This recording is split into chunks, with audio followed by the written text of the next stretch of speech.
बिहार विधानसभा चुनाव में हमारी यात्रा चल रही है और हम इस समय गोपालगंज जिले के बरौली विधानसभा क्षेत्र के बिशंभरापुर ये जो बाजार है यहाँ पर है।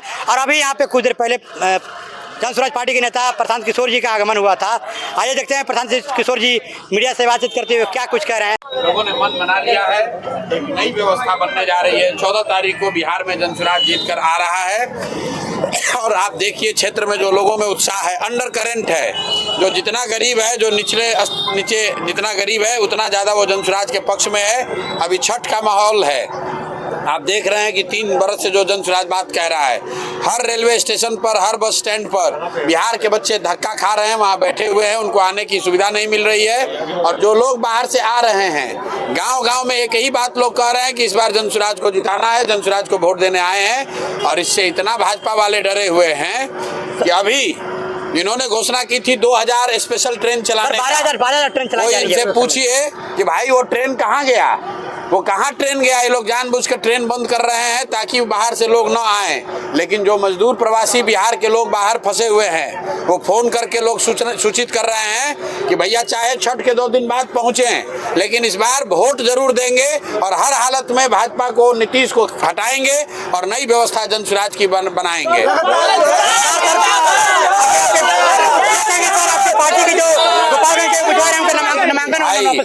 गोपालगंज सदर से प्रत्याशी ने नामांकन वापस नहीं लिया है। हमने प्रेस कॉन्फ्रेंस में बताया कि यहाँ के गृह मंत्री, भारत सरकार के गृह मंत्री अमित शाह, भारत सरकार के शिक्षा मंत्री धर्मेंद्र प्रधान और भाजपा के बड़े नेता जन स्वराज से इतना डरे हुए हैं कि जन स्वराज के उम्मीदवारों को डरा कर बैठाया जा रहा है।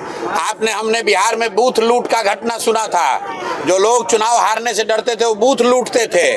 अब ये नई चीज शुरू हुई है, इसमें उम्मीदवार लूटे जा रहे हैं। लेकिन जन स्वराज के 243 लोग मैदान में उतरे हैं। अगर 4-5 को आपने लूट भी लिया तो भी जो लोग मैदान में डटे हुए हैं वो हटने वाले नहीं हैं। और हर हालत में 14 तारीख को जन स्वराज की नई व्यवस्था बनाकर ही दम लेंगे। स्टार प्रचारक आ रहे हैं बीजेपी के, जैसा चिराग पासवान है, अमित शाह है, कल ललन सिंह आने वाला है। अरे भैया उससे क्या फर्क पड़ने वाला है। बिहार का स्टार प्रचारक बिहार का युवा है।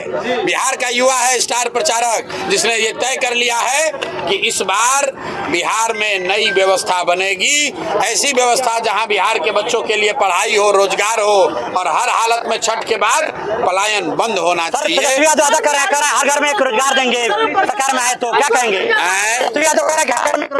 अब थोड़े दिन में तेजस्वी यादव आकर कहेंगे कि हम बिहार को सोने का लंका बना देंगे। अच्छा। तेजस्वी यादव से आप लोग पूछिए कि भाई पिछले 78 साल में बिहार में 26 लाख को नौकरी मिला, 26 लाख लोगों को नौकरी मिला है।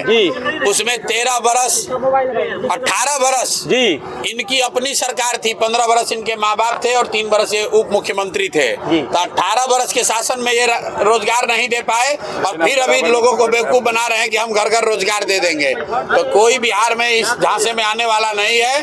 लोग एनडीए को, नीतीश और भाजपा को हटाने जा रहे हैं और फिर से जंगल राज वापस नहीं लाएंगे। वो लोग एक नई व्यवस्था बनाएंगे जिसका नाम है जनता का राज।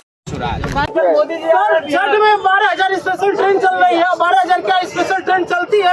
अरे भाई आप देख लो, जो लोग आ रहे हैं पहले बता दिया। अगर 12,000 स्पेशल ट्रेन चल रहा है तो लोग मारे मारे क्यों फिर रहे हैं। आप देखिए यही बात 3 बरस से बता रहे हैं हम बिहार के लोगों को। अपने बच्चों के लिए सजग नहीं हुए। अगर अपने बच्चों रोजगार के लिए वोट नहीं दिए तो नेता का लड़का हेलीकॉप्टर पर चलेगा और आपके बच्चे गुजरात में जाकर मजदूरी करेंगे और जानवरों की तरह बैठकर ट्रेन में, बस में, छठ में घर आना है तो आपको जानवर की तरह बैठकर आना पड़ रहा है। धक्के खाने पड़ रहे हैं, डंडा खाना पड़ रहा है। तो मेरे भाई आपके हाथ में यह अधिकार है। अभी 15 दिन के बाद वोट होगा।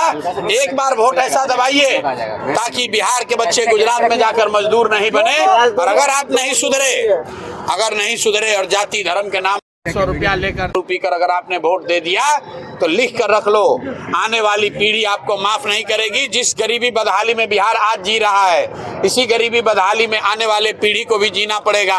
हम लोग के बच्चों को भी गुजरात, तमिलनाडु में जाकर मजदूरी करनी पड़ेगी अगर ये व्यवस्था बदलनी है। तो एक ही मंत्र है जो जन स्वराज सिखा रहा है, एक बार जीवन में वोट अपने बच्चों के लिए दीजिए, उनके रोजगार के लिए दीजिए, पढ़ाई के लिए दीजिए, पलायन बंद करने के लिए दीजिए।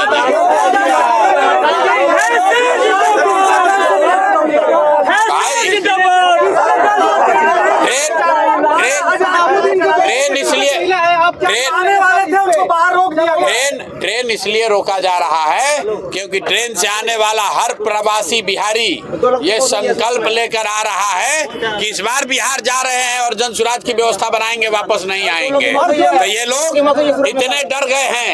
अरे भैया, साल भर में सैकड़ों लोग मर रहे हैं, सैकड़ों प्रवासी बिहारी मजदूर जो बाहर जाता है वो मर जा उसके साथ दुर्घटना होती है। तो बिहार लौटने वाले हर प्रवासी बिहारी, हर मजदूर जो बाहर धक्का खा रहा है, जो गाली सुन रहा है, अपमानित हो रहा है, वो अपने परिवार को, अपने गांव वालों को समझाएगा, उनको बताएगा कि एक बार हम लोग बिहार में सुधार के लिए, जन सुराज के लिए वोट दें, ताकि किसी को 10-12 हजार रुपए के रोजी रोजगार के लिए बाहर नहीं जाना पड़े।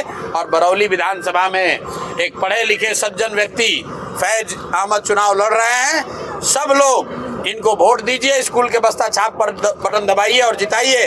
अगर उम्मीदवार पसंद नहीं भी है तो भी प्रशांत किशोर को देखिए, जन सुराज के विचार को देखिए। हर हालत में जन सुराज जीतना चाहिए। अगर जन सुराज हारा, अगर 14 को जन सुराज हारा तो फैज अहमद नहीं हारेंगे, प्रशांत किशोर नहीं हारेंगे, बिहार के बच्चों का भविष्य हारेगा। अगर अपने बच्चों के लिए बेहतर भविष्य चाहते हैं, अगर अपने बच्चों को पलायन से रोकना चाहते हैं, तो ऊपर जाति धर्म से ऊपर उठिए और अच्छे लोगों का चुनाव कीजिए। बस्ता छाप पर बटन दबाकर जन सुराज की नई व्यवस्था कायम कीजिए।